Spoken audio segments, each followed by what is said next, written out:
All you got to do if for some reason your key fob is dead, you want to turn to the back of it, see a little square right there? You want to press that square. That's going to allow you to get an emergency key. Then when you do that, you want to come look at this piece right here. All the way up underneath there is a square hole that's down there. You can see that little square hole right there. You want to take this key right here, stick it inside of there, like that.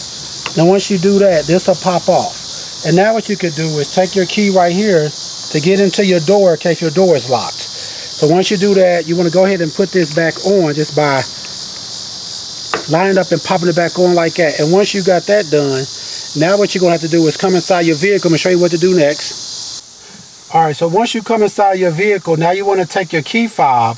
You want to put your foot on the brake. You want to take your key fob. You want to put it either right here in the back of the cup holders, in your second cup holder. Just drop it in there and try to start. If that doesn't work, you want to take it and drop it back here.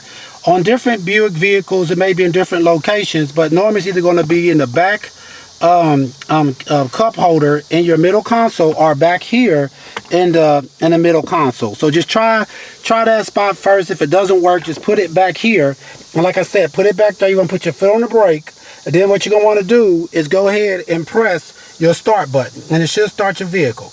Alright folks, once again, this is how you'll be starting a Buick Encore GX from about the 2020 to 2025, just in case your key fob battery was to go dead. And this process is probably going to be the same on multiple different Buick SUVs. Alright, please check out our other helpful videos. Please like, subscribe, and share. Thanks.